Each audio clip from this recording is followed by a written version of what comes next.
തന്നെ പെരുമാറും. അപ്പോൾ കേന്ദ്രങ്ങളിലും ത്രികോണങ്ങളിലും നിൽക്കുകയാണെങ്കിൽ, രാഹു കേതുക്കൾ ഒറ്റയ്ക്ക് നിൽക്കുകയാണെങ്കിൽ അവർ കേന്ദ്രാധിപൻ നിന്നാൽ എങ്ങനെ പെരുമാറും, അല്ലെങ്കിൽ ത്രികോണാധിപൻ നിന്നാൽ എങ്ങനെ പെരുമാറും, അതേ രീതിയിൽ തന്നെ പെരുമാറും എന്ന് മനസ്സിലാക്കുക. അതേസമയം ഏതെങ്കിലും ഒരു പ്ലാനറ്റ് ആസ്പെക്ട് ചെയ്യുന്നുണ്ടെങ്കിൽ അല്ലെങ്കിൽ കൂടെ നിൽക്കുന്നുണ്ടെങ്കിൽ അതിനനുസരിച്ച് ഇവരുടെ റിസൾട്ട് മോഡിഫൈ ചെയ്യപ്പെടുന്നു മനസ്സിലാക്കുക. ഇതാണ് അതിൻ്റെ തിയറി. പിന്നെ വേറൊന്ന് പറയുന്നത്, ജൂപ്പിറ്റർ അതായത് വ്യാഴത്തിൻ്റെ ദൃഷ്ടി ഉണ്ടെങ്കിൽ അല്ലെങ്കിൽ വ്യാഴത്തിൻ്റെ യോഗമുണ്ടെങ്കിൽ രാഹു കേതുക്കളുടെ സ്വഭാവത്തിൽ കാര്യമായ മാറ്റം വരും എന്ന് പറയുന്നു. രാഹു ഒബ്സഷൻ ആണെന്ന് അറിയാം നമുക്ക്, കേതു ആണെങ്കിൽ ഒരു കൺഫ്യൂഷൻ ആണെന്ന് നമുക്കറിയാം.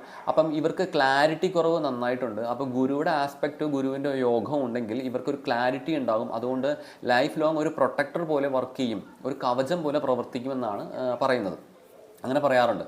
പിന്നെ മറ്റൊരു തിയറി, രാഹു കേതുക്കൾ എവിടെ നിന്നാലും അതിൻ്റെ ഡിസ്പോസിറ്റർ ആയിട്ടുള്ള ഗ്രഹം ഏതാണ്, അതായത് രാഹു നിൽക്കുന്ന ആരുടെ രാശിയിലാണ് നിൽക്കുന്നത്. അപ്പോൾ രാഹു മേടത്തിലോ വൃശ്ചികത്തിലോ നിൽക്കുകയാണെങ്കിൽ ചൊവ്വയുടെ രാശിയിലാണല്ലോ നിൽക്കുന്നത്.